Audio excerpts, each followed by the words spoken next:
senior resource fair for all y'all. And it's actually almost the anniversary of us opening. So I see some of our members that are here, loved ones that are here who have had members here since the beginning.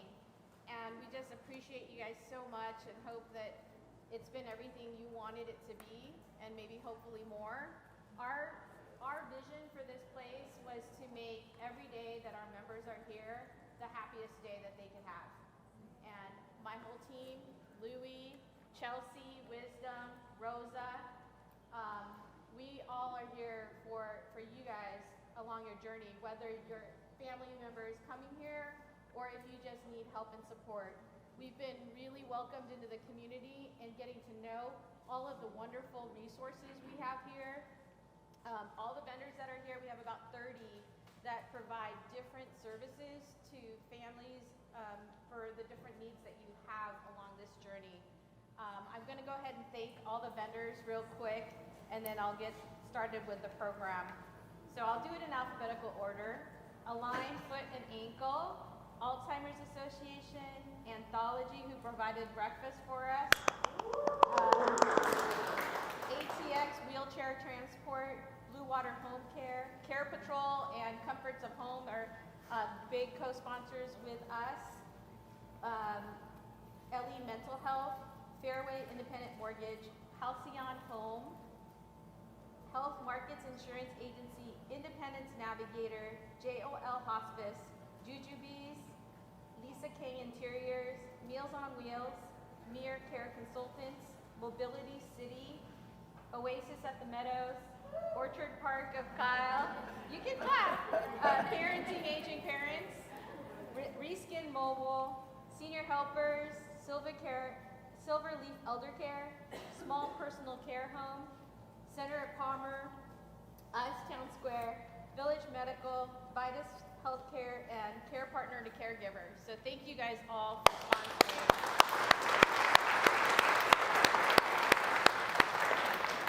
So many of you guys may know, but I just wanted to give a little bit of logistics in regards to this is being live streamed and also recorded. So we are going to have it available on our YouTube website. You just go to YouTube and go and like, follow, subscribe to Town Square NW Austin. And so that's a very special treat for us to have Dr. Tam. And in regards to the program, we're a few minutes behind, but I'm sure we will make up the time and it'll go by very fast. Dr. Tam's going to talk till about 11 a.m. and then Lacey from Care Patrol is going to do Q&A, and I think we're all loud enough and you guys can hear me in the back? Okay, we'll do Q&A for a few minutes, and then Audra is going to be speaking from Comforts of Home, and then Josie from Care Partner to Caregiver is going to speak. In between, we're going to have some raffles, so I know at least one very ambitious person has already gotten their raffle ticket in, so please remember that you get 10 stamps. Go to the different vendors. If there's a particular need that you have, that you're thinking about information, let us know. Let me and my anyone in a blue shirt know, and we could tell you which room they're in.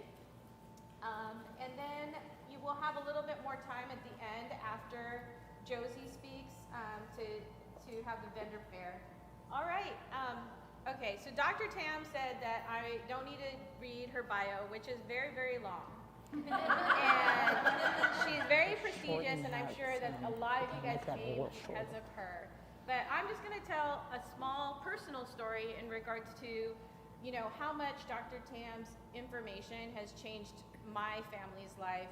We, including my mom, Hilda, who is at the front right now, have all read her book and watched her videos.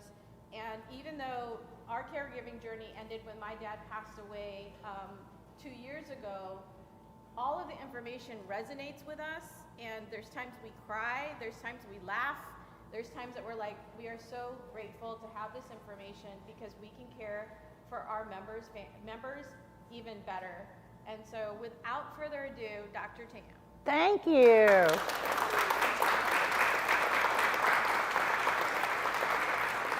I Okay, seriously, we've only got an hour and like 10 minutes, so no more clapping, okay? All right, so I'm Dr. Tam Cummings. I'm a gerontologist. I specialize in dementia. I'm so happy to be here, and so howdy. Howdy. Okay, that sort of felt like I was in New Jersey, so we'll try that again. Howdy. Howdy. Ah, we're back in Austin, Texas. How is everybody? So I came thinking we'd do a PowerPoint because everybody wants to do a PowerPoint. That's all they ask, PowerPoint. So I got here at the crack of dawn from the ranch. And we're not doing a PowerPoint. We're going to do some basic information about dementia. And then I'm going to sort of follow through the book. So everybody should have gotten one of these as you came in, because this is the book you're going to take home today. And this is going to help you understand where your loved one is, help you narrow down, mark out the dementias you know they can't have, so you can go back to the doctor with better questions.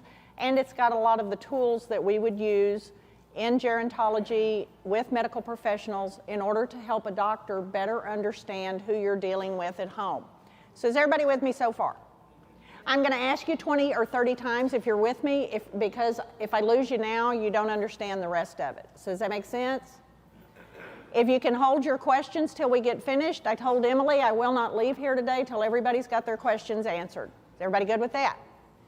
I am amazed and impressed at the sponsorship here today. These are some of the top groups in Austin. They actually turned away people that wanted to sponsor because Emily believes in following the fire code, whatever that's about. Like it's Saturday. Nobody's watching us today. They're at the football game, right? But no, Emily said we had to follow those rules. So the vendors that you're meeting today are just people who are very much involved in aging in Austin, and they provide services to help a family member, like Emily said, as they go through this journey. I also want to tell you why I like Emily and her sisters and her mom. They joined Town Square. They bought this Town Square and started it because of their own journey with their father. And when it became medically necessary to place their father in care, one of the sisters actually left her job and became employed at the skilled center he was in so that they constantly had a family member near their father. And I don't know many people who would give up their career to go work in the kitchen of a nursing home, but these ladies did. And then from that love for their father, they decided to do this. And to me, these places are incredible because they are the stopgap between care at home and that final medical care that your loved one needs that requires so much money. And so they give you an opportunity to keep your person at home a little bit longer. They give you an opportunity to make your money last for you. They give you the break so that you, the caregiver, survive the disease. Currently, after COVID, the death numbers for family caregivers of people with dementia is that 3 out of 10 die before the person with dementia dies, and it's the direct result of the stress of care. And we have respite groups all over Austin, but this is our only full-time Monday through Friday respite group. This is also the most trained group in the region. Each one of the members here has completed 12 hours of becoming dementia-aware training, which is my training program. And there's only about 7 regions in the country that have those trainings in place right now, and this is one of them right here. So these folks are very trained on dementia.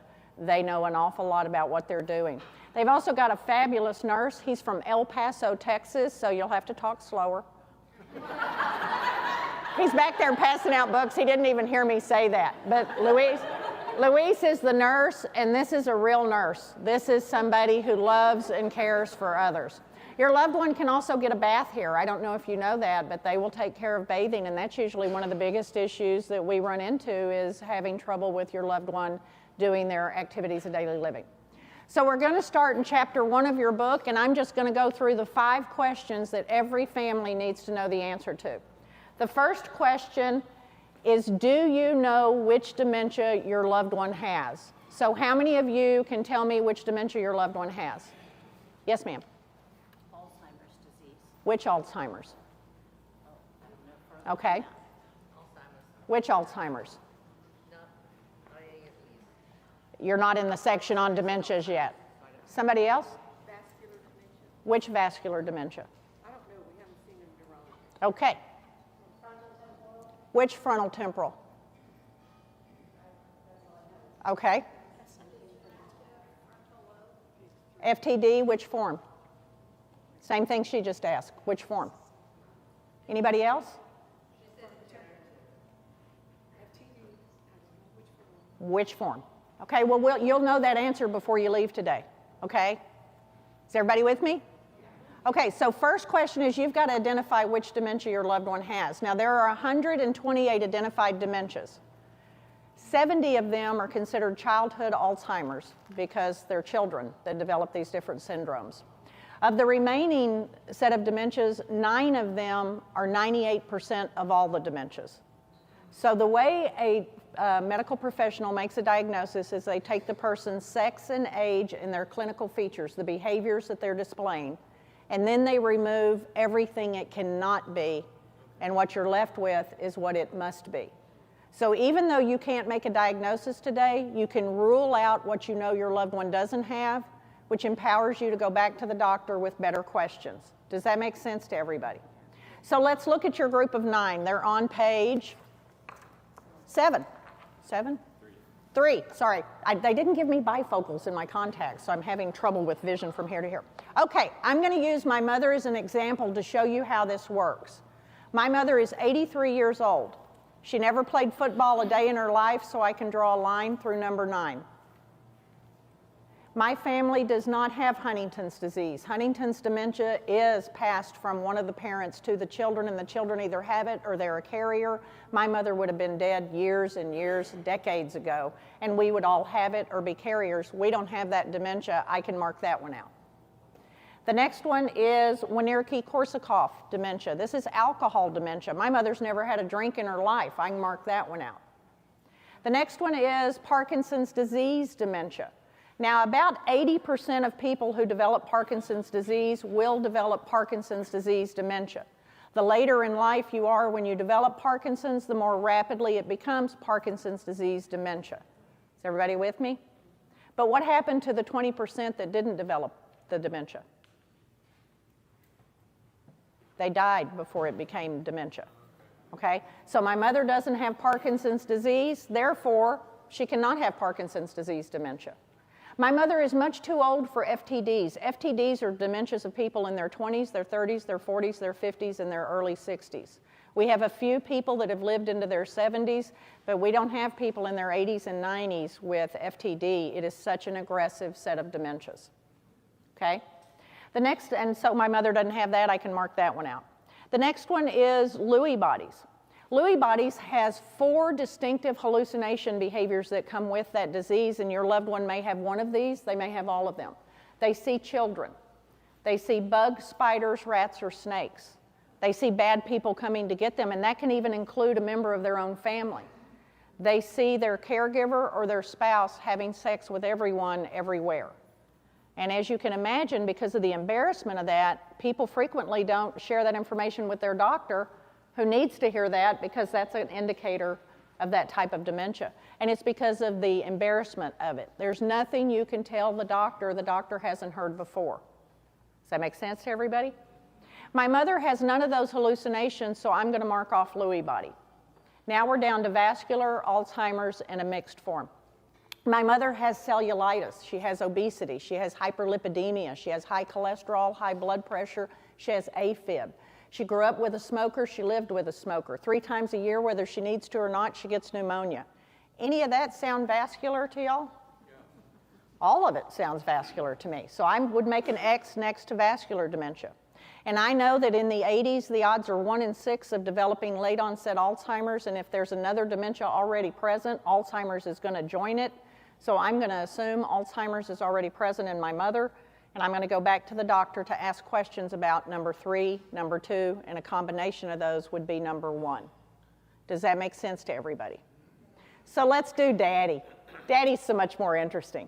In 1954, my father was the quarterback at Evan High School when they won the title in the state for 6-man football. Y'all know 6-man? Not a lot of tackling, a lot of running. It's only, the school's so small they can only field 6 boys, so those boys play both offense and defense. But I still want to let the doctor know that. My family doesn't have Huntington's. I can mark that one out. You know, Mama didn't drink. Why do y'all think that is? Oh, Daddy drank enough for all of us. I'm not talking you mambly-pambly going back to your home later watching a college ball game and having a beer. I'm not talking you went out with your girlfriends and had a little sweet glass of rosé. I'm talking a case of beer and a bottle of whiskey a day. You have to be dedicated to drinking, and my family are overachievers, and we are hard to get to stop. Okay? So even though my father's been sober for 3 decades, he still had to have done damage to his brain, and I need to let the doctor know that, so I would make an X next to number 7. He doesn't have Parkinson's, so he can't have Parkinson's disease dementia if you don't have Parkinson's.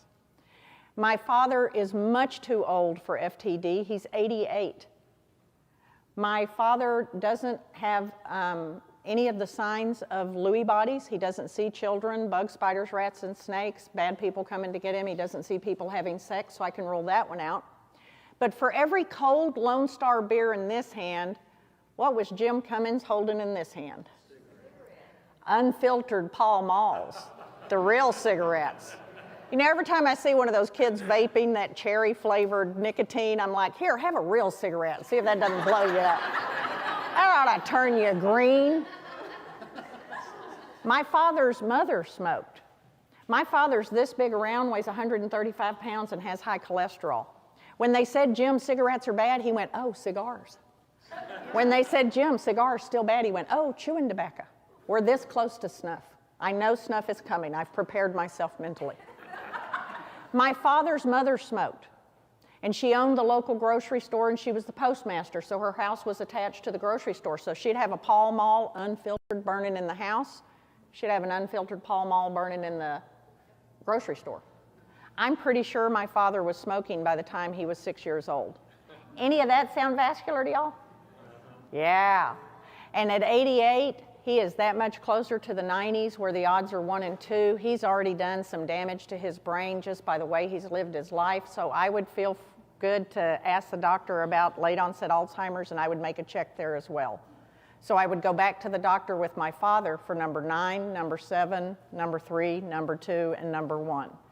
So what research is showing us is that it's not that your loved one has one dementia, it's how many different forms of dementia do they have, and of the type of dementia they have, which one is it? Does that make sense to everybody? Do you understand how to use that tool so you can go back to your doctor with some better questions? Okay? The second question every family needs to understand is their brain is dying. So there's some words you need to take out of your vocabulary. You need to take out the word pretend, faking, acting like, showing off, lying. They're not doing any of those things. They are simply responding to brain damage. It takes a 3-pound brain to try to fake something out to you.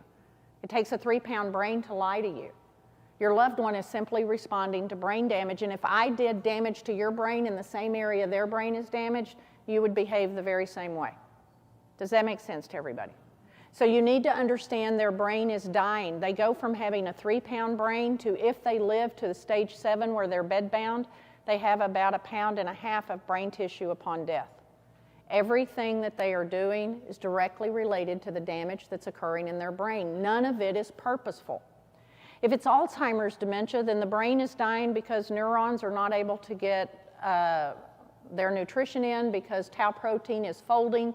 As tau protein folds, it lives in the roots or the dendrites of the cells. The cell roots then fold, they tangle. This is the neurofibrillary tangle. The cell can't take in nutrition, it starves, it dies, and it's removed from the brain in waste at night when the brain cleans itself. If it's vascular dementia, it's sleep apnea, smoking, COPD, some sort of cardiac event, some sort of heart failure, high blood pressure, high cholesterol, low blood pressure. It can be any number of causes, but in vascular dementia, we're looking for strokes and anything else that would have damaged the brain with the cardiovascular system. Alcohol. Alcohol's technical name is neurotoxin. Neurotoxin translated means brain poison. Y'all want to go with me later and we'll go next door and have a big old cold glass of brain poison and wash down a burger? We can do that. We just can't do it every day all the time, right? And just to make your day even worse, because I do want you depressed when you leave here, We've gone from you can have 2 drinks a day to you can have 1 drink a day to you really don't need to have alcohol at all. It is that powerful of a thing for your brain. And we're in Texas, where I don't know if you know this, but we are leading the nation still in drinking after COVID. We were leading the nation during COVID, and we are still leading the nation because we're Texas. We're Texas. So if you realize that during COVID your drinking began to escalate, it's time to start bringing it back down, okay? And you may be surprised to find you might even need help for that. Question number 3 for every family is, has your loved one fallen yet? What does yet mean? It's coming. It's coming. And are they falling because they're pretending they can't walk? Are they falling because they're acting like they can't walk? Are they falling because they want you to pay more attention to them? Or are they falling because of brain damage? It's brain damage. Alzheimer's attacks the motor cortex, the premotor cortex, and then moves into the limbic system and the hippocampus. Basal ganglia are destroyed. If you don't have these systems, you can't sit up straight in a chair. You can't hold your head erect above your shoulders. You can't control your bladder or bowel. In the end, you can't control chewing or swallowing. And it's because everything is driven by the brain. The brain runs the body. And as the brain becomes more and more damaged, it finally begins to take a very real toll on the body. Most people with dementia don't look sick until they've lost an entire pound of brain tissue and they're in stage 6 of the disease. And because of that, they fool people. But it's not like me trying to fool you. They're fooling people because the people around them think if they were sick, they would look sick. So they fool medical professionals, they fool family, they fool neighbors, they fool friends at synagogue or temple or church. And it's not an intentional thing, it's the other person's fault. They think if you were really sick, you would look sick. And you're just doing this behavior to get attention. There is a dementia group in the FTDs that are called the primary progressive aphasias. And one of the unusual things about these dementias is the person begins to do unbelievable artwork. Could be ceramics, could be jewelry, could be pottery, could be painting. But they suddenly, a person who never did art in their life, can paint like Rembrandt. I know a family whose children live on the other side of the world, and the children don't believe that their mother actually has this form of FTD. They think their mother is pretending not to speak because they haven't paid enough attention to her artwork. Now, does that even make sense to you? It's not faking, it's not pretending, it's not acting like. Everything your loved one does, you're witnessing brain damage. It's just that no one told you this is what would happen. The question for falls is because everybody with dementia falls. And the way a person falls is actually an indicator to us of the type of dementia they have. In the beginning, people with Alzheimer's fall back into their chair, so we don't even notice there was a fall. We go by, they're sitting in the chair, she's fine, she's happy, I don't need to worry about her. Eventually, people with Alzheimer's will begin to fall the way people with vascular dementia fall. They try to stand, their blood pressure isn't going to acclimate quickly enough, and they will come forward out of the chair, landing on their faces, their elbows, and their knees. How many of you have seen the facial bruise? It's ghastly, isn't it? When you have a bruise, it means that you had a strike and an insult and injury to your blood vessel that caused the blood vessel to open and caused red blood cells to spill into the muscle tissue. Then the blood vessel seals itself and the body begins its process to remove dead blood cells. But that's in muscle tissue. There's no muscle tissue up here. So what happens to the bruise? It begins to move downward because of gravity.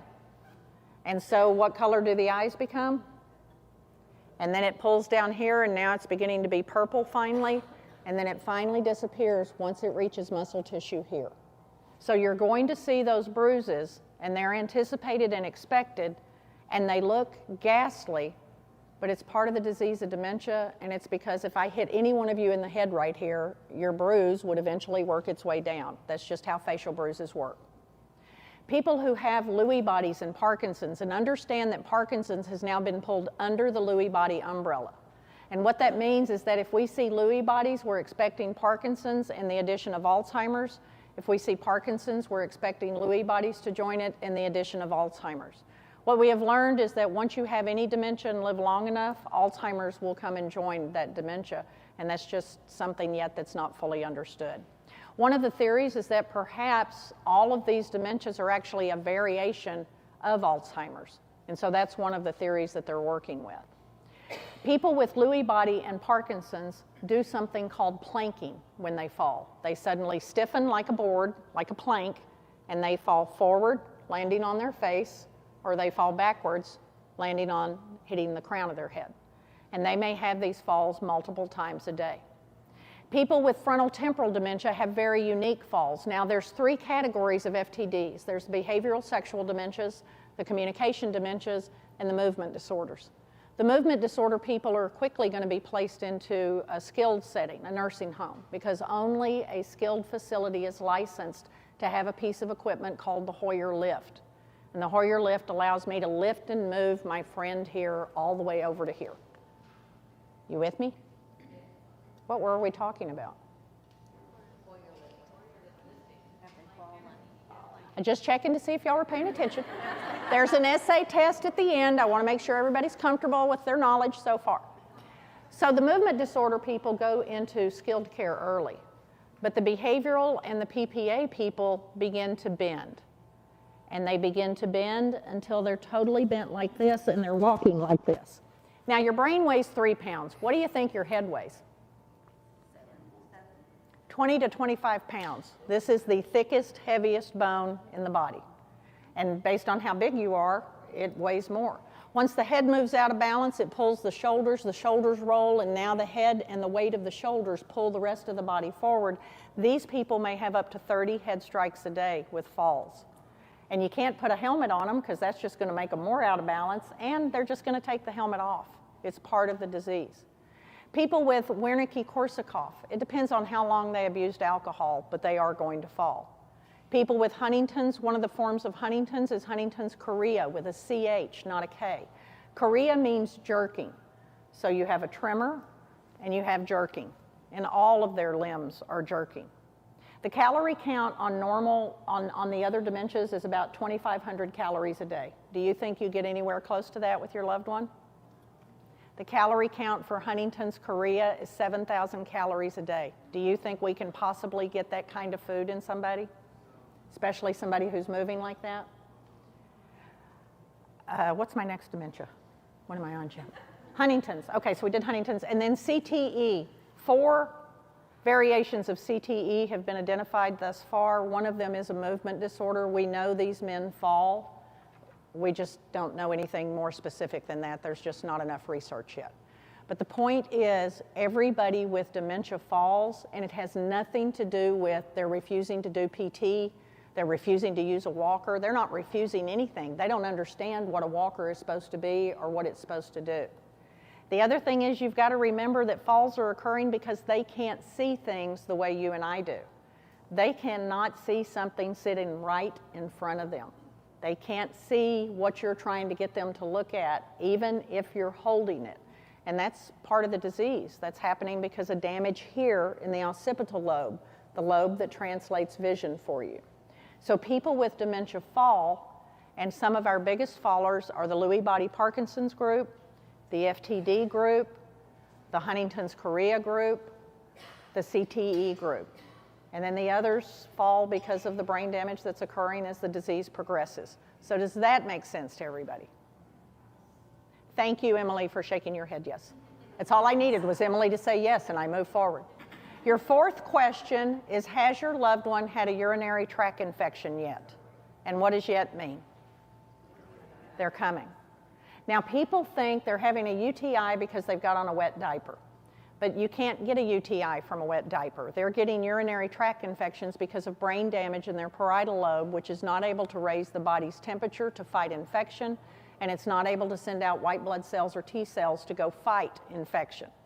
As the disease progresses, the UTIs will begin to come faster and faster because there's less and less healthy brain tissue to try to fight them. Your doctor will even do culture scans on your loved one's urine to make sure that the antibiotic they're using is still viable, because in time they will change the antibiotic to one that has a more effect. But by the end of the disease, your loved one's UTIs will be coming and will be followed with only a couple of days of being clear, and then the UTI will start again. It's not bad care. Children don't get UTIs from wet diapers. Some of you are wearing something right now. I may say something that makes you laugh. You're not going to get a UTI, and neither do people with dementia. It's all related to brain damage because the brain runs the body. Does that make sense to everybody? And then the next question is one of my favorites. How guilty do you feel for being here and learning about dementia today? And how much grief do you have? It is normal that if you're here listening to me, your loved one is in stage 5 of the disease, because otherwise you wouldn't be looking for outside information. And by stage 5 of the disease, your loved one has now lost about a half a pound of brain tissue, and they're beginning to act differently. Now, they do a very distinctive behavior that not only tells you brain damage, but also gives you a clue as to the stage of the disease that your loved one is in. Sharon, would you tell me I have a doctor's appointment at 3, please? You have a doctor's appointment at 3 today. Now, I asked her, she answered, I made eye contact, and I shook my head. So what did that mean? Do it. But a few minutes later, I say, when's my doctor's appointment? I don't remember. 3 o'clock. Now, did you hear the difference in her voice? The first time she literally sang, your doctor's appointment's at 3, and butterflies flew, and doves took off, and flowers bloomed. And then she did what all human beings do, because we only give you 3 shots at information. The second time I asked her, she went, it's at 3. It's at 3. The third time I ask her, she will say what all human beings say. This is a human behavior. She will say, I already told you. And I'm going to say, no, you didn't. And she's going to say, yes, I did. No, you didn't. Yes, I did. No, you didn't. Yes, I did. No, you didn't. No, yes, I did. And I'm going to get mad and leave. Now, how many of you have got a loved one who's not lazy? Do you have a hunter and a gatherer? Hunters and gatherers are busy going from place to place to place, picking up neat new things and moving them to other new places. Have you noticed the design of this community? Think it was made for hunters and gatherers? But you may not have a hunter and gatherer at home. Maybe you have Goldilocks. Goldilocks goes from room to room to room till she finds a bed that's just right, and then she takes a nap, wakes up, and comes on about her business. When I wake up, I come back and I find her, and I'm so happy to find her. Do you know why? She knows the answer. When's my doctor's appointment? And she's already mad. It starts all over again. In here, it's funny. Is it funny at home? How many thousands of times can you answer the same question and keep your voice normal and pleasant? Because even when they begin to not understand language, they still understand our pitch and our tone of voice. 90% of our communication with one another is actually nonverbal. It's my tone and pitch of voice, whether I'm smiling, whether I look like I'm fixing to hit you. And they pick up on your mood. So if you're in a bad mood, you make them in a bad mood. If you're anxious and agitated, you increase their anxiety and agitation. Does that make sense to everybody? So by the time you come to a conference, the chance is very high that your loved one's actually in stage 5 of the disease and that you are suffering from post-death grief. And post-death grief means you are grieving for your loved one as though they had already died, and it hurts you because you go back in that room and there they are, except that's not your person anymore. And so families frequently describe it as a shell of who they used to know. And as you think about it, you realize that's not my mother anymore, that's not my father anymore, that's not my spouse anymore. Looks like them, but they're not there. And it's all because of their brain that is dying. Does that make sense to everybody? Everybody with me so far? Excellent. We whipped through that pretty quick, didn't we? Y'all are going to do so well on the test later. I'm excited, very excited. Do you know it doesn't matter how old you are, the minute a person says the word test, 9 different sphincters in your body go. And you begin to think, I'm a grown person. They can't make me take a test, but nobody told you. Emily's already locked the door. We got you. Let's go through the lobes of the brain really quickly. Each of these lobes do specific things. You're in chapter 2 of your book. Look how well we're moving along. Each of these lobes does specific things, and when these lobes become damaged, the person with dementia begins to do different things. So what we've done for you here is we've put down what the lobe is, what it does normally, and what behaviors you see once it's damaged. And as you go through, you'll realize this is how we're able to stage people, and this is how we're able to track these diseases. Each of these dementias moves in a progressive and predictable manner through the brain. And that's what allows us to build staging tools. The first thing is the hippocampus. The hippocampus is what allows me to understand that Sharon just told me I have a doctor's appointment at 3. But if your loved one is repeating information, saying the same thing over and over again, doing the same thing over and over again, why haven't you fed me and there's an empty plate right there? Why didn't I go to the party and the party was right here? When those constant repetition of questions come, it means the hippocampus is damaged and eventually it will no longer exist. As each cell in the brain dies from dementia, whatever dementia it is, the brain replaces that tiny speck of a neuron with a speck of cerebral spinal fluid. And so eventually your loved one's brain is floating in fluid because it is shriveling on the outside down and the ventricles on the inside are dying, and that death of tissue is causing those areas to open up into a giant butterfly. Now your brain has 100 billion neurons. And if I wanted to blow one neuron up, if I wanted to magnify it so that you could see it and we'd make it the size of a dime, it would be the equivalent of making a strand of hair 35 feet wide. That's about how wide that space is between these walls. So you've got 100 billion neurons. You've got 400 billion glial cells attending the neurons, and then you've got trillions of microglia assisting the glial cells. You have 100,000 miles of brain vessels in your brain. That's enough to wrap the equator 4 times and have some left over to get to New York City and back. That's why neurosurgeons are such jerks. They can deal with teeny tiny stuff that you and I can't even see. So it's not the one loss of the brain cell, it's the eventual cumulative loss as the disease progresses. And the way you know that it has now started in the hippocampus is that repetition of questions until eventually there is no hippocampus left. Is everybody with me? Okay, these are your frontal lobes. Your frontal lobes are what make you, you, and me. This is my family, education, speech, judgment, imagination, rational thought, and impulse control. Impulse control is what stops you from saying every little mean and nasty thing you have thought of today. But if you really want to know, does this dress make me look fat, put it on, go to a dementia community and ask the ladies, and they will happily tell you. Yes, it does. If you have a stylish new haircut and you want to know if it looks good, come in here and ask the ladies. They'll tell you. Your hair looks awful. It looks like a man. I know that. One of your ladies told me that. If you have a brand new baby, and if you do, I'm begging you, don't do this. Don't do this. This is going to hurt your feelings. Okay? I knew a CNA in Houston. She went off and had her baby. She came back in 6 weeks to show her residents her baby, wanted to show them her baby. Here's my baby. It's my first baby, too. It's her first baby, so you knew it was going to hurt. And in one comment, what the resident said to her indicated massive damage in their frontal lobe, but some of their temporal lobe was still hanging in there. She brought the baby in, she showed the lady, and the woman went, "Oh my God, that's an ugly baby." Nice shoes, though. Didn't your mother tell you to say something nice? So mama was still clinging in that brain. Okay? These are the temporal lobes. Now, let me back up just a second. How many of you are parents and you'll admit it in public? 3 of you. Wow. Not a lot of new kids in this area. You've seen this behavior before. You saw it when you took a 3-year-old or a 4-year-old out and they saw somebody didn't look like anyone they'd ever seen before. And your 4-year-old did not lean over and go, Father dearest, cast thine eye yon on said peculiar fellow. Father dearest, could you tell me, thy young child, why is that fellow so odd? Your child didn't do that.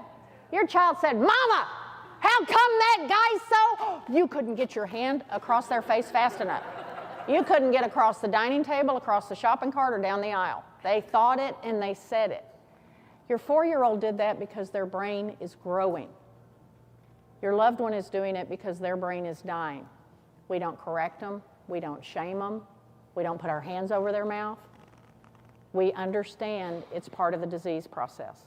It does not mean that they don't have social skills. It means they have brain damage. Does that make sense to everybody? Okay. The next lobes are the temporal lobes. This translates hearing for you. Now, if your loved one wears hearing aids, you need to be aware they're going to throw them away, but they don't just throw them away because you're such a nice generation. They take the hearing aids out because they can't figure out what this thing is in their ear, and then they put it in Kleenex, put it in Kleenex, put it in Kleenex, put it in Kleenex, and then they tuck it down in the trash. And it doesn't do you any good to get more hearing aids because it's no longer this that's not working, it's this. I also want you to understand something that to me is very important. Most humans believe in an afterlife. We believe that when we die, our souls will be reunited with the souls of loved ones. But there's a funny thing about these two lobes. This side appears to be formal language, how you and I talk to one another. This side is singing, cussing, forbidden words. Which side do you think dies first? When I can no longer find the words to say, leave me alone, I don't want a bath, and you keep asking bath, bath, bath, bath, bath, bath, and understand I'm not even understanding what you're saying to me. That's why I might get up to go do a bath with you, because I thought you meant we were going to find chocolate, and I was happy about it. And then I find, no, no, no, I don't want to do that. I got some words over here, and I'll use those. And right after I do those, I hear church, and I turn and can sing all the verses to Amazing Grace.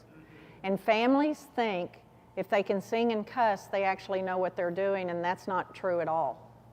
They're simply responding with what part of their brain still works, and that's why music and memory is so effective, because that music still works. My personal fear is based on my age. I'm going to end up in a community, and they're going to decide everybody born in 1961 listens to heavy metal.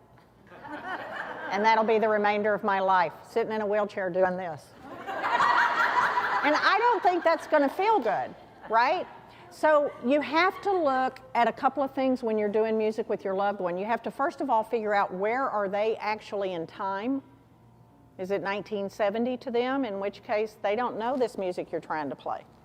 And also, I went into a woman's house one day. She had moved her mother up from old Mexico, and she was listening to classical music. And I said, oh, does your mom like classical music? And she said, no, she hates it.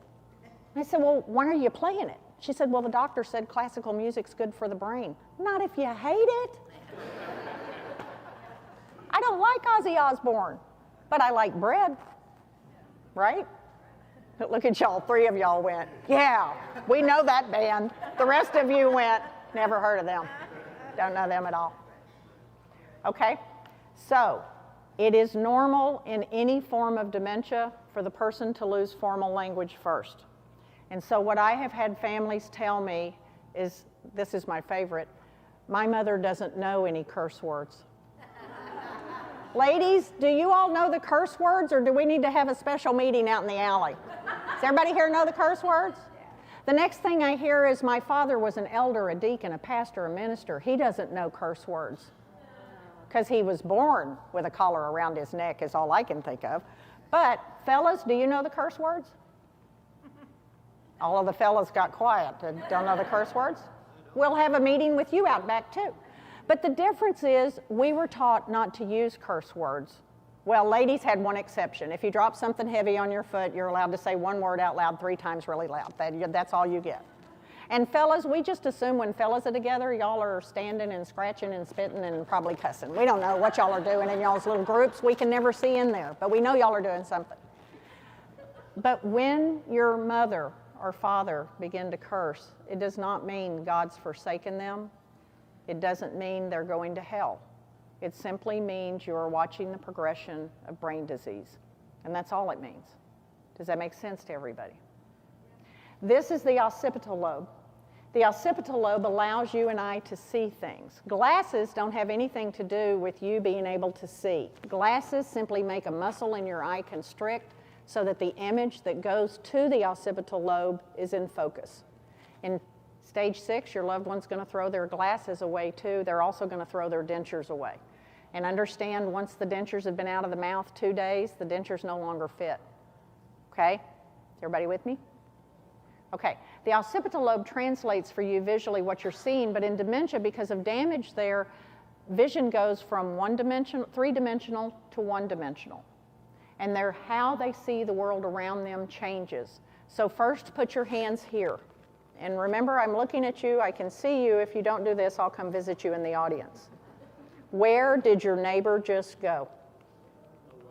They disappeared, didn't they? What do you have to do to see your neighbor? Turn your head. Okay? So when I visit your loved one, I'm looking to see who is turning their head when we're talking. Put your thumb tips together and your fingertips together and make a periscope and look through the periscope. Can you see the plate of food right in front of you? Whose food would you see? Hers. Look at her. She's fat. She doesn't need that pie. I love pie. Why didn't I get pie? In fact, I don't have any food at all. So I'm looking for who is going to reach across the table for their neighbor's food. It's not that your loved one has lost their social skills. They're hungry and they're looking for food, and quite frankly, pie's a happy thing, right? Now make binoculars. And understand that this means the visual fields are now heavily damaged. They don't see up here, on the sides, down here, or around. And so that means that every time I come up to him, I have to move forward, come down, and make sure I'm in his eyes, because otherwise, what does he see? Boobs, bellies, and butts. You're absolutely correct. Some men think they've already died and gone to heaven. They are surrounded by boobs, bellies, and butts, and what I understand about men is once they've seen one set of boobs, they like them all. So that could be something. So what it means is that when we approach, and I'm going to slow down when I come to his personal space, and remember in Texas, our personal space is bigger than other people's personal space. Okay? So as I come forward, I'm going to come forward, I'm going to slow down and come down, and I'm going to make sure I brace myself, because your back has to last you the rest of your life. So brace yourself and make sure that he is actually looking eyes to eyes. Does that make sense to everybody? And if I step away to get him something, when I come back, I still have to come from the front and come forward, because otherwise he doesn't see me. And he's going to be much more likely to follow instructions if he can see the person giving him the instructions. In stage 6 of the disease, some of your loved ones will lose vision in their left eye. This is called occipital blindness. And so put your hand over your left eye, and then your monocular up here. And so all your loved one is seeing is this one little tunnel. And so that means they can be easily startled. Now, how many of you are fighters? Raise your hand, fighters. Come on, fighters. If I jumped out at your house and went boo, who would fight me? Where are you? Ma'am, honestly, I'd already spotted you. I already knew. There's one of my fighters right back there. How many of you are fleers? If a bear jumped out, you'd flee.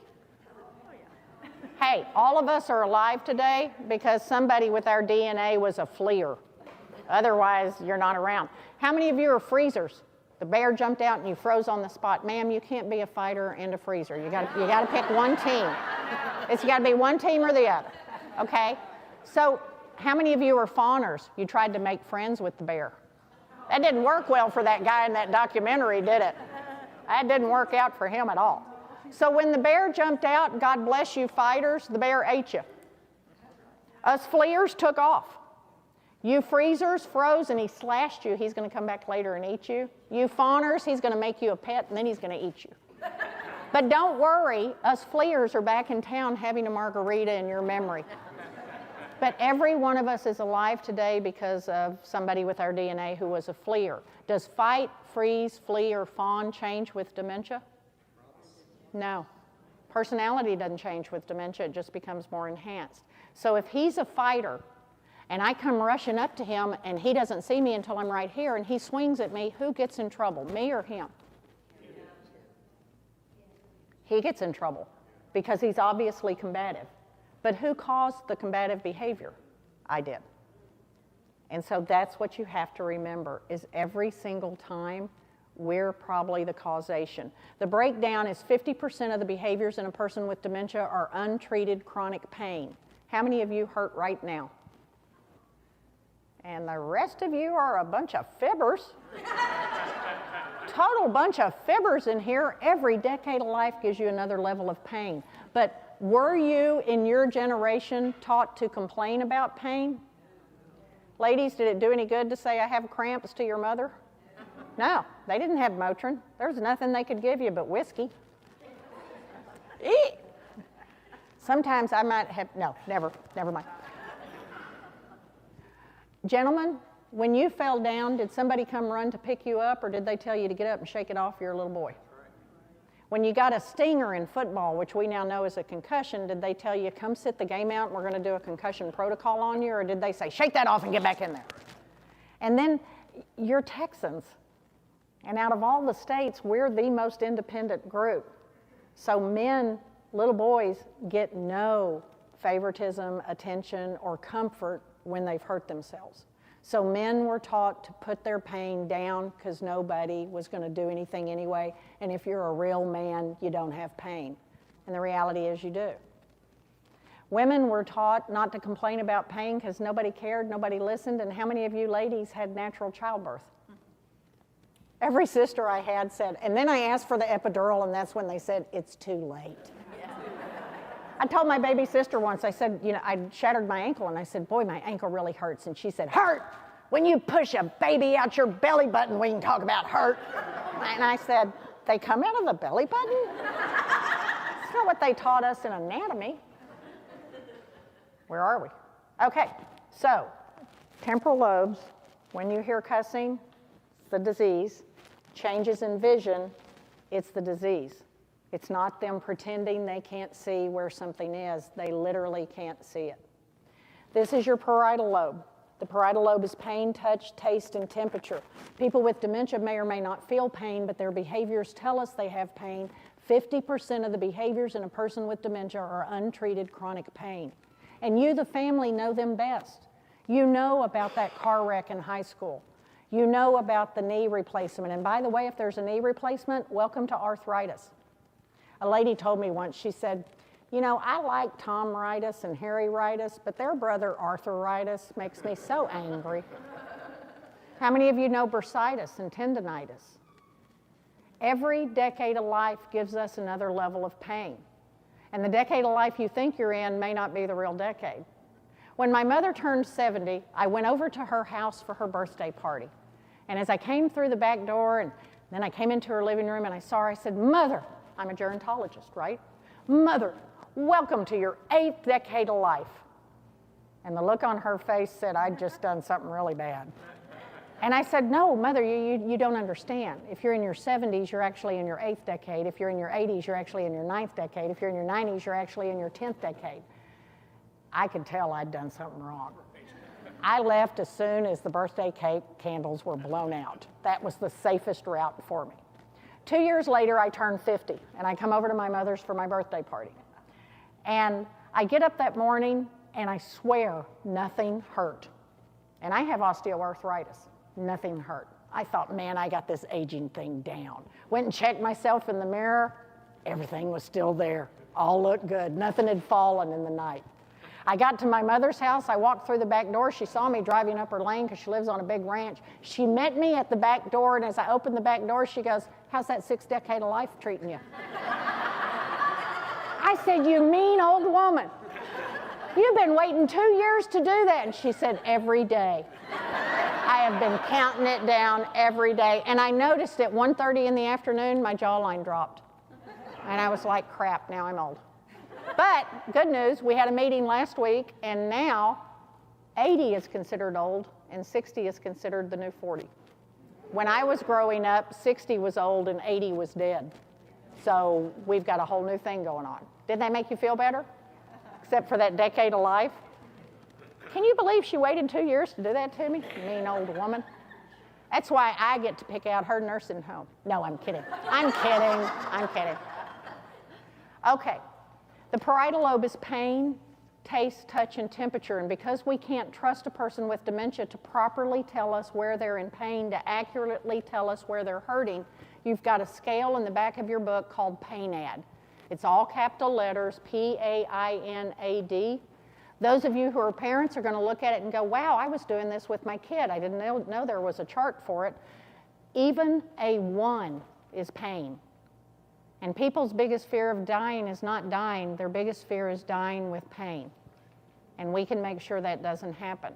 So you, the family member, are responsible for monitoring your loved one's pain throughout the remainder of their life. When a community calls me and says they need me to come immediately, some lady just kicked the snot out of someone who sat down next to her. That's untreated pain. That's acute pain. And they can have up to 3,000 milligrams a day of ibuprofen, Tylenol, or Aleve. You just got to go through the doctor and let the doctor know. They can have narcotic pain medicine, and your biggest pushback is going to come from the doctor who goes, well, you know, that'll make them fall. Guess what? They fall anyway. Let's control their pain. Does that make sense to everybody? Their body temperature begins to drop. That's why your loved one has on more clothes than other people around them. It's not at all unusual to see your loved one in August in Texas dressed like they're about to go out into snow, and it's because their body temperature is different than ours is. In stage 5, it begins to drop from 98.6 to 97, between 97 and 95. Now, 95 degrees would be a bedbound person close to the end of life, because at 93 degrees, death occurs. So we're mainly watching for your loved one to be in that 97. Now, if you don't track their temperature, then when you talk to your medical professional, you can't give them the correct advice because they're still going to get a fever. It's just that the fever is going to make it look like they have a normal temperature rather than an actual fever. And if you don't keep track monthly of what their temperature really is, you're not able to help your doctor help your loved one. Does that make sense to everybody? People with dementia have tactile sensation until the end of life. That's why there are so many tactile activities. That's why there's so many tactile things in here. It's because there is still so much sensation in the hands and the feet. You may even have trouble keeping people's shoes on because they want to walk around and feel these different textures because they can do that. Does that make sense to everybody?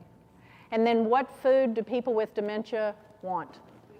Sweets. Hershey's Kisses are your best friend. Hershey's is the chocolate of our country, and people with dementia can't multitask, so if I need to give Sharon a bath and I know it's going to be a struggle, I'm going to lay out my unwrapped Hershey Kisses and I'm just going to keep popping them in her mouth as we go.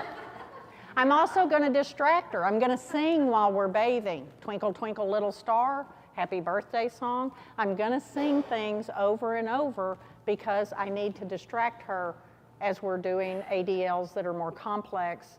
And bathing is our most complex activity of daily living. So for taste, we eventually reach a point where we don't care if they ate peas and carrots. We care that we got calories in them. And it is normal in stage 5 for your loved one, because of this craving for sweets, to put on 10 or 20 pounds. It's normal that they come here and they feed them all day long, that they put on weight. And you get worried about it, and you don't need to be, because in stage 6, this is where the term 36-hour day comes from. In stage 6, your loved one can stay awake and in movement for 36 to 72 hours, and you and I can't do that.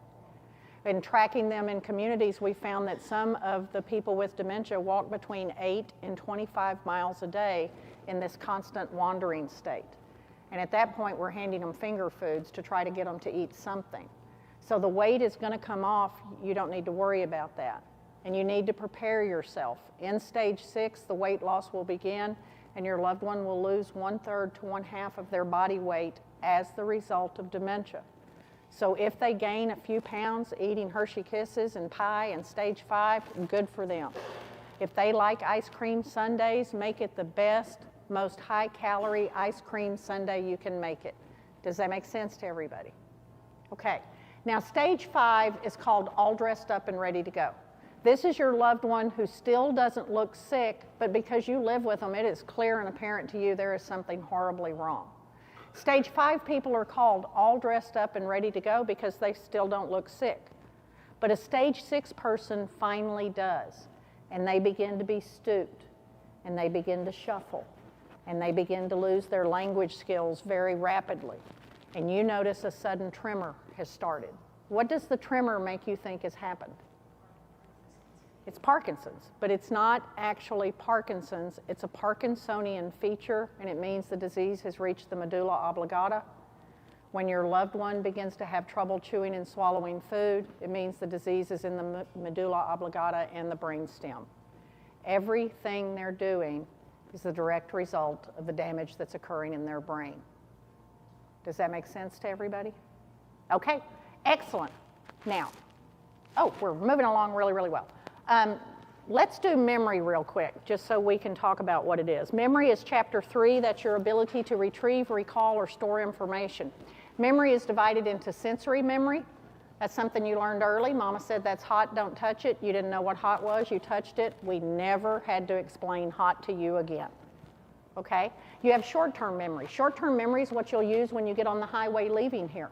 Short-term memory is telling you, watch out for that car. That car's coming up too quick. That red truck's turning and cutting in front of you. That big 18, oh, cop, cop, cop. I'm highly attuned to cops.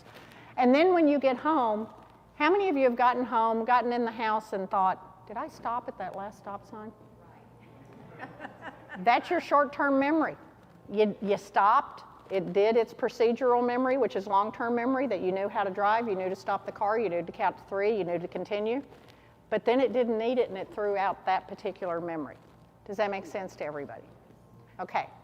Long-term memory is divided into procedural memory. Procedural memory are your ADLs. It's your ability to drive a car. It's ability to do all the things around the house that you do.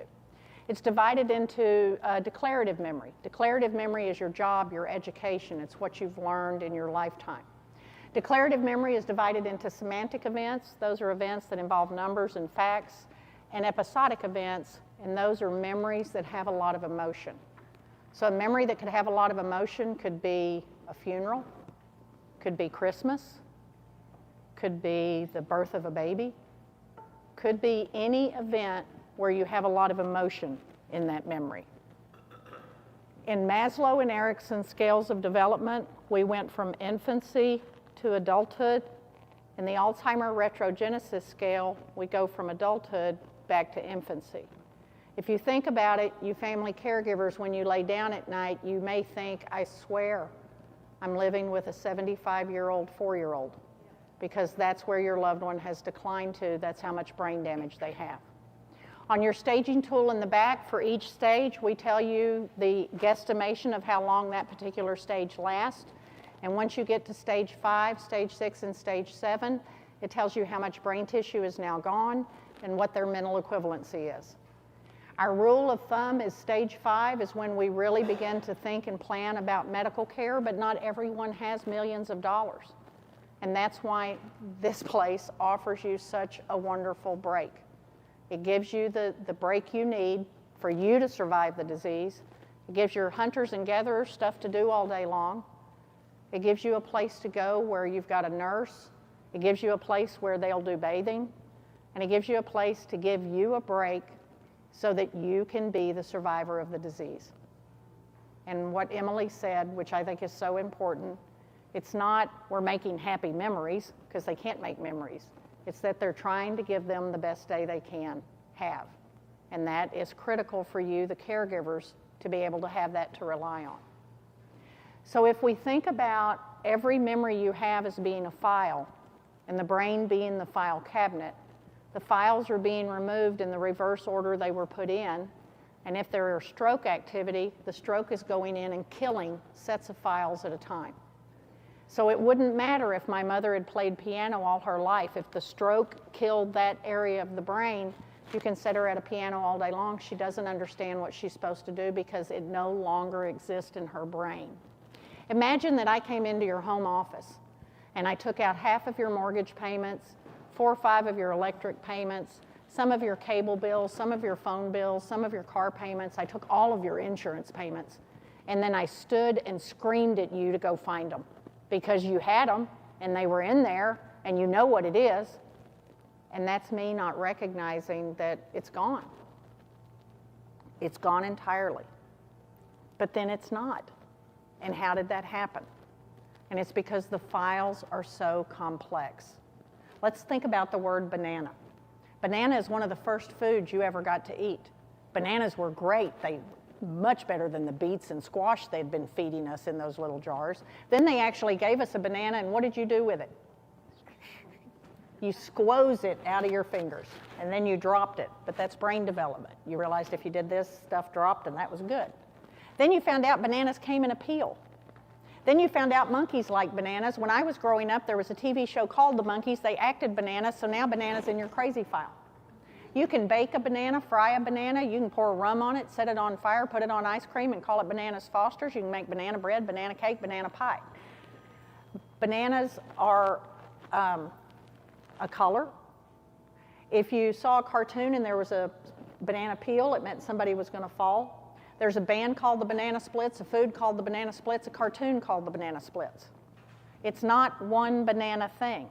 Some of you were wealthy growing up. You had a banana bicycle seat. You remember that? I didn't have that, but I have a banana yellow 1951 Chevrolet pickup truck with mango flames.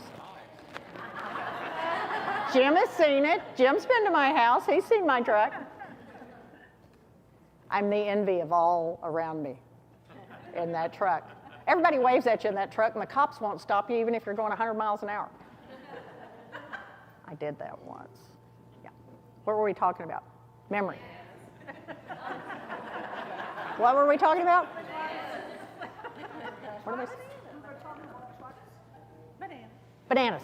So, if you have that many, oh, I also forgot to tell you, bananas are used to teach boys how to use prophylactics. Now you got banana in your sexual file. Wasn't it worth coming out today? Look at what I've done for your brain.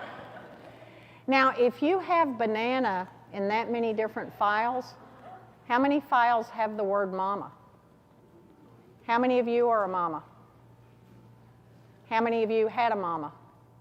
That's a trick question, and I noticed half of you didn't raise your hands. How many of you have sisters that are mamas? How many of you had grandmamas? How many of you have aunts that are mamas? Daughters that are mamas? Granddaughters that are mamas? There's mamas all around us. How many of you are Catholic? If you're Catholic, you got a whole other file on mother. Mother can also be a curse word. But if you use it, you have to give Samuel L. Jackson $1 because he owns that word. Okay? Some of you knew that the word mama is also can be used as a sexual term. Ooh, hot mama. In first grade, you remember, think back, that girl on the playground. You knew on the very first day of recess, that's a hoochie mama right there. So look at all the different files the word mother is in. And it's not that you have a file on your mom. You have a file on your mom taking care of you when you were a little kid sick. You have a file on your mom making your favorite meal, making your birthday cake, buying your birthday present and giving it to you. You have a file on your mom at your prom, at your graduation, at your wedding. You have a file on your mom when you handed her her grandchild for the first time. It's not one file, it's millions of files. And so I may lose massive amounts, but because I approached Jim correctly, I may hear mama used right one final time. So the correct approach is that I come forward, I slow down, and I come down into his eyes, and I don't get in his face and say, tell me who I am. Do you know who I am? You know who I am. You knew me yesterday. He's faking. He's pretending. He's acting like he doesn't know me. He knows me. Why would you do that to somebody with brain damage? We don't go up to people with COPD and tell them to blow up balloons because they used to. We don't go up to people with amputated legs and tell them to run down the hallway because they used to. But we come up to people with a damaged brain and we quiz them and we interrogate them. And the correct thing is that I come forward and I go, Dad, it's me, Tam. I'm your favorite. I'm the good-looking one. I'm the smart one. You always liked me best. Now, the reality is I have a baby brother, and the youngest in my family is my baby sister. Am I the favorite? Nah. But you know, Dad's got dementia, so maybe today that message will get through, and I will be the favorite because I also brought him a donut. Is everybody good so far? Okay. Where are we, Jim? Okay, so memory in most people is going to go from the top back down. If it's when you do your staging tool, if you're doing some stuff in 3, some stuff in 4, some stuff in 5, you're probably dealing with a vascular dementia because the strokes are making the disease move differently. Your final clue is, do they look all dressed up and ready to go, or do they actually look sick? So in vascular dementia, if they actually look sick, they're now finally in stage 6. In stage 6, all dementias are considered the same due to the amount of brain damage that's in there. So let's turn to the dementias really quick. That's your next chapter. Now, every now and then I run into some smart aleck who wants to know what are all the dementias. They're in the book. Okay? You can take them to the book and tell them it's in the book. So the first dementia is mixed dementia. And in the beginning, we thought mixed dementia, that was Alzheimer's and vascular dementia. And that's all we called it, was Alzheimer's and vascular dementia. Then it began to be realized that Alzheimer's would join any other dementia. Then it began to be realized that some of the FTDs only occur if another FTD is in place, and then Alzheimer's is going to join that as well. And then it began to be discovered that any dementia could join any dementia, and then it began to be discovered that a lot of people have vascular dementia and it gets misdiagnosed. It doesn't get diagnosed at all. So it's not one dementia, it's which dementias does the person have. And so mixed dementia tells us that your person has a variety of dementias. They have multiple forms of dementia, but we need to know which one. So turn to Alzheimer's. Alzheimer's is named for Dr. Alois Alzheimer. He was, all of the dementias, with the exception of Parkinson's, who have a name, are all named for German neurologists who worked together between 1880 and 1920. Isn't that weird that all of these named dementias come from Germany? With the exception of Dr. Parkinson, he was English and he didn't realize that that would turn into a dementia. Otherwise, they're all named for German people. So the first Alzheimer's is early onset. Early onset is not an 88-year-old person. It's early onset because it's early. They're young. They're in their 20s, 30s, 40s, 50s, or 60s. Our training is if we see somebody in their early 60s, our first thought should be FTD. Our second thought should be early onset Alzheimer's. We should be looking at both of these, but we shouldn't rule automatically to early onset Alzheimer's. Now, where this gets confused is the doctor said your loved one has early stage dementia, and by the time you got home from the doctors, it had become early onset Alzheimer's. 88-year-old people do not have early onset Alzheimer's. Everybody with me? Of the early onset Alzheimer's group, this group is very frightening to people because they believe it's all familial. There's only 5% of this group that it is familial, where it is passed through the family gene, and all of those families can trace their family of origin back to a valley region of Germany where there was obviously a genetic mutation that occurred. 95% of early onset Alzheimer's is sporadic. There's no dementia in your family, and suddenly your 34-year-old sister is diagnosed. The younger a person is with any dementia, the more aggressive, the more fast progressing the dementia is. The next dementia is Down syndrome Alzheimer's. We expect people with Downs to develop this dementia, and this is one of the few dementias that changes personality. The person goes from how we think about a person with Downs to somebody who's very agitated and very physically or verbally aggressive. The next one is regular onset Alzheimer's. This is the one that you march for. This is the one that the bulk of research is done on, but there are multiple forms of regular onset Alzheimer's. Some of the variations are posterior cortical atrophy. In this regular onset Alzheimer's, the person loses their vision, their skin feels like it's being pricked, they have terrible, terrible headaches. Another form is frontal variant Alzheimer's dementia. This typically gets confused with behavioral variant FTD. But in behavioral variant FTD, the person is gaining weight. In frontal variant Alzheimer's, the person is losing weight. A third one is logopenic variant Alzheimer's, and that is extremely rare, and it's usually misdiagnosed as logopenic variant PPA of the frontal temporal dementia group. Okay? Late onset Alzheimer's, there are two forms, and late onset Alzheimer's is people in their 80s and 90s. In type A, I write a report that says, this is a pleasantly demented little old lady. In type B, I write, run for your lives. They're very aggressive and they will get you. So there seem to be two very distinctive forms of late onset Alzheimer's. The type A person has a history of being very social and very outgoing. The type B person does not. So we do see two distinctive things there.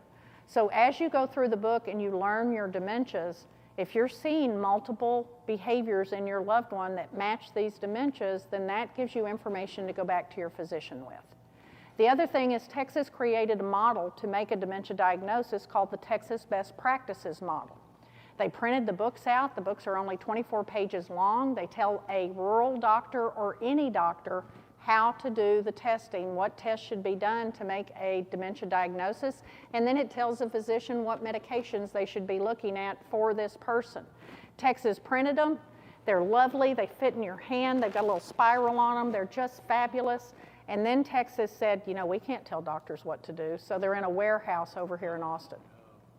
But I have the PDF form. I have sent it to Emily. Emily will get it out to any of you because it's very empowering to know this is what should be happening to my loved one. This is the testing that should be done.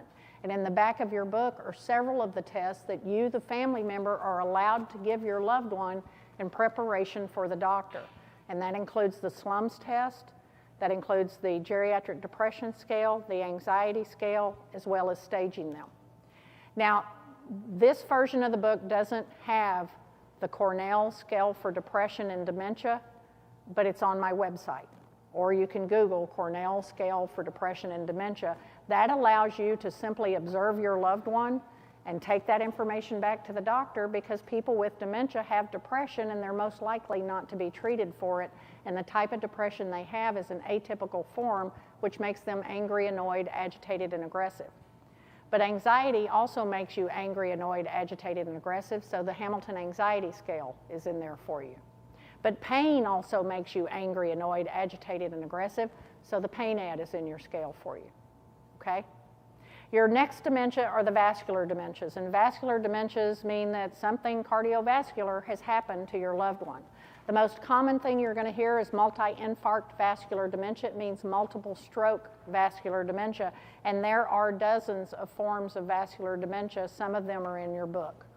Okay, so it's not vascular dementia, it's not Alzheimer's, it's which Alzheimer's, which vascular dementia. Does that make sense? Lewy body dementia is the next dementia. Remember, this is the one with the hallucination behavior. This also has REM, sleep behavior disorder, which means the person kicks and punches violently in their sleep. After that are the FTDs. People who have said they've been told FTD on their loved one, you need to go to the FTD section, read the description of each one, and then you know which one you're dealing with. And some of the FTD movement disorders only occur if one of the other FTDs is already in place. You can also go to the FTD website, which is theaftd.org, which is the Association of FTD.org. So theaftd.org.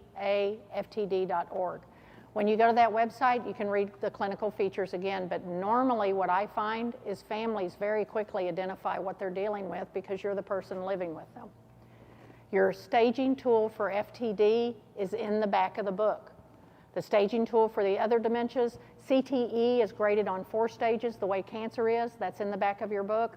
The other dementias are graded on the DBAT, the Dementia Behavioral Assessment Tool. The frontal temporal dementias are graded on the FTD staging tool, okay? You also need to understand psychosis. People with dementia do have psychotic episodes, so the scale that you're looking for is called the Brief Psychiatric Rating Scale.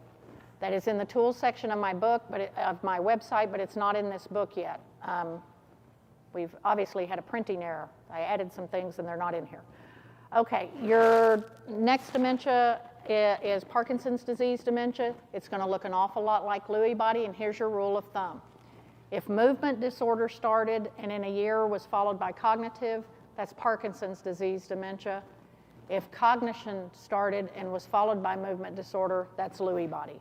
And remember, when you see one, you're expecting the other to join it, and you're expecting Alzheimer's to join that as well. The next group is Wernicke-Korsakoff. That's alcohol dementia, and your person could either have Wernicke, they could have Korsakoff's, or they could have drank enough to have both. The next one is Huntington's. Huntington's has juvenile Huntington's, so there are infants that develop Huntington's. They have Huntington's disease and then Huntington's chorea with the jerking of the limbs.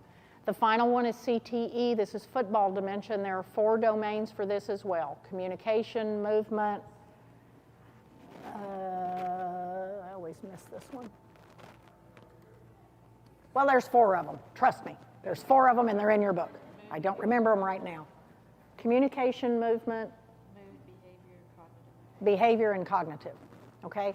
Of the 1,007 NFL football players who have been autopsied thus far as part of the NFL settlement, 1,006 of them had advanced CTE. The youngest CTE we have on record was a boy who was 13. The next group, we have several in our country who have been identified who are 17 years old and have CTE, and what that means is they'll be dead in 3 years.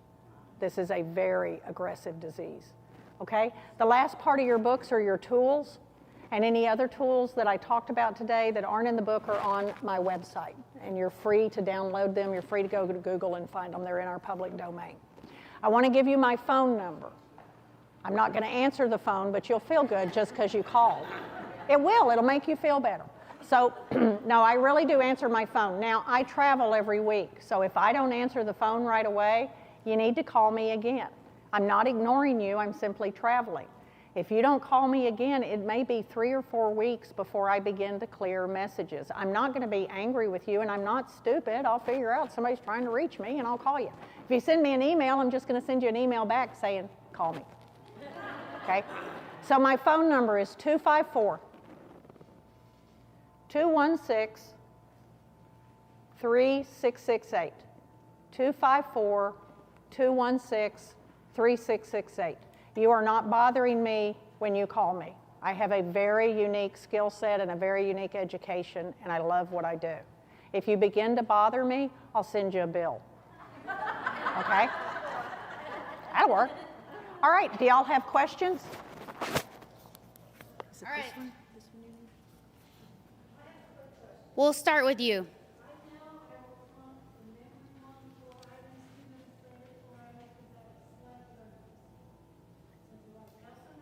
You would need to tell them that. Let them know that. So- Because everything on the SLUMS test, and the SLUMS test is St. Louis University Mental Status Exam. It was designed to be a dementia test. Everything on it is measuring something in your brain. The clock test. How many of you know your loved one had to do the clock test? The clock test is measuring visual spatial function in your brain. Everything on there is measuring something, but you would want to let them know that you have that particular disability. So the question was, if there's a learning disability, should there be special considerations when taking these tests? And so the answer to that was a definite yes. Absolutely. All right. So any other questions that we have? Let's start right here. I just have a couple of questions. Is that my husband, when he was diagnosed with Dr. Wilson probably 4 years ago, and has gone through all the tests, and he referred to as having mixed.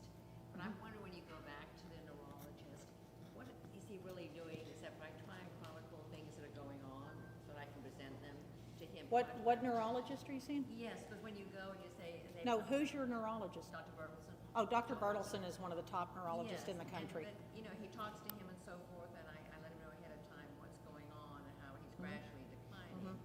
And he says, well, great, that's all good. If it's, maybe he's having a couple of hallucinations. He said, I don't think we need any meds yet.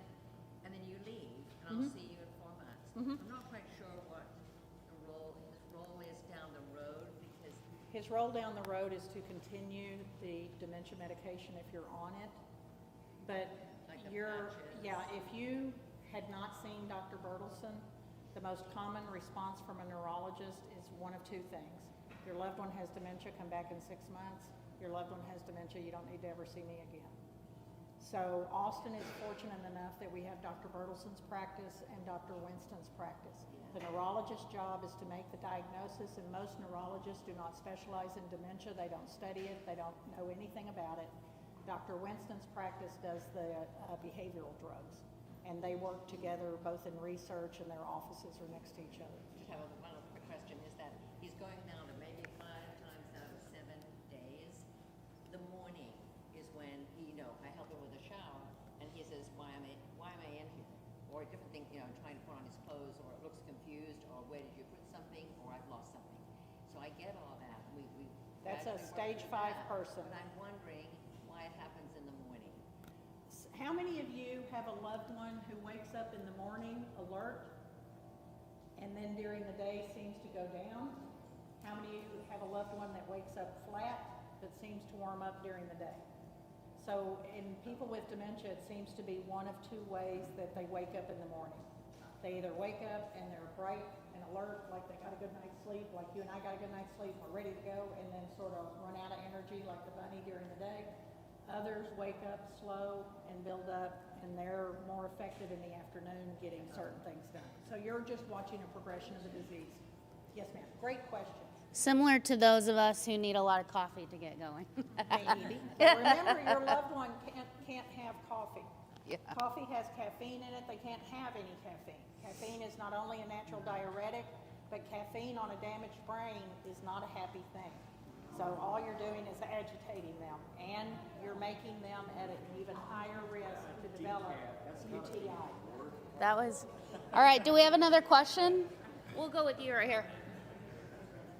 Go ahead. Is there hereditary dementias? Yeah, Huntington's is hereditary. Early onset Alzheimer's familial form is hereditary. Some of you may be carrying the gene, but a good physician won't test you for it. And the reason is, we now know you could have that gene and never develop dementia. So do you really want to spend the rest of your life and every time you walk into a room and don't remember what you're in there for, which is normal brain function, by the way, instead thinking, oh crap, now I've got it too? Because you're already doing that every day because you're living with somebody with dementia. So you're already doing, I've got it too.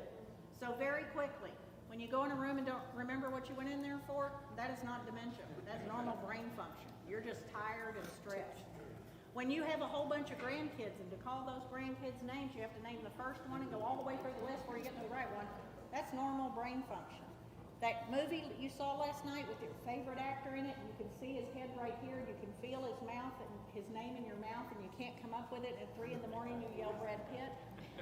That just has to do with how you learned it. So when you can't remember something, instead of thinking, oh, I've got it now too, because remember, dementia is a disease of aging, but it's not normal aging.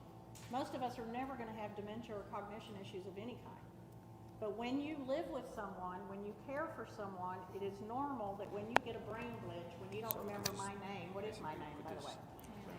Oh, sure, you had to look down at your book. But the reality is your hippocampus looked at me and said, yeah, we're never going to see her again, don't need to remember that. Threw me right out with your short-term memory, right? But you're doing things that are normal brain function, but because of your loved one, it becomes, I've got it now too. And the odds are that you don't. Okay? Good question. My husband has vascular dementia, but he can't come out with words.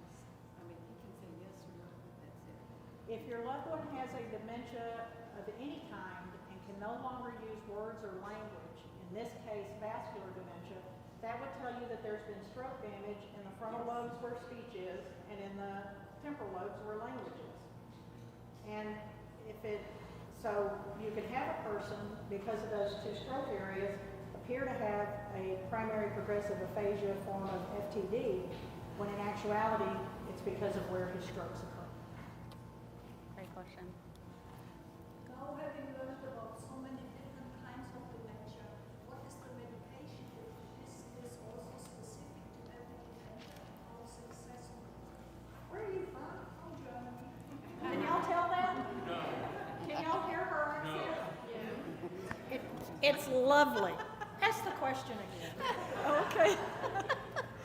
Now, having learned about so many different kinds of dementia, I'm interested in therapy, especially in medication. Are there now different medications for every dementia, and how successful is it? Because so far I've only heard from my friends, well, you can't do much and it's not worth it. So what is your opinion about it? That's a great question, wasn't it? So the medications were intended to be started in stage 2 or stage 3 of the disease. And what research shows is that if we started Aricept, Razidine, or Exelon early in the disease, your loved one would go ahead and progress into old age, but not develop as far as stage 5. That almost 70% would go ahead and die of old age without developing the debilitating features of dementia. In our country, most people aren't diagnosed until stage 5 of the disease, and by then there's a half a pound of brain tissue gone. And now what you're doing is you're stretching out the worst part of the disease on average 2 to 3 more years. When if you took the medicine away, their brain would go ahead and progress with the disease, and they would move forward to death at the regular rate. But the problem is your loved one's on the medicine now. So if you take them off the medicine, you'll have about a 30-day half-life, and then they will crash down to where they actually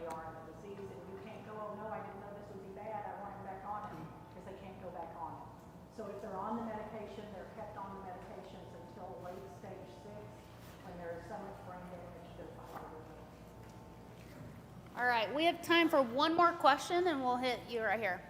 My question has to deal more with the extent of dementia within the general population. So, how many people that die natural deaths, not accidents, die without any dementia whatsoever? If you're in your 70s, the odds are 1 in 9 of developing a form of dementia. If you're in your 80s, the odds are 1 in 6. If you're in your 90s, the odds are 1 in 2. You want the good news or the bad news?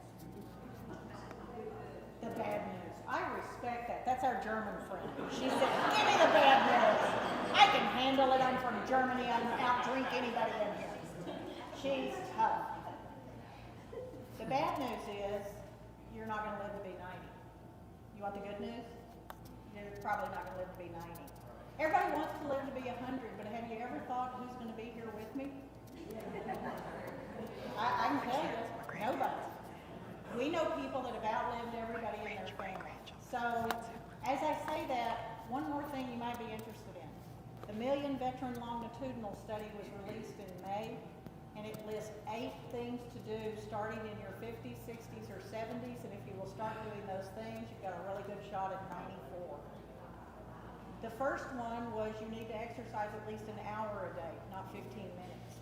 The second one, and tell me if this doesn't sound like the VA, don't get addicted to opioids. That's exactly what the second one says, don't get addicted to opioids. And then tobacco, alcohol, the Mediterranean diet, being social. I don't remember what the 8th one was, but it came out on CNN News. 2 weeks later, it came out on Huffington Post, and then it disappeared. But it is the Million Veteran Longitudinal Study, meaning they studied 1 million veterans between the ages of 44 and 99. And they came up with this 8-step model, and if you do this 8-step model, it reverses diabetes, it has a very good chance of helping you not develop a dementia because you're aging and eating and doing the things that you should be doing. You understand we move 80% less than our grandparents, and they moved less than their parents. Human evolution is slow.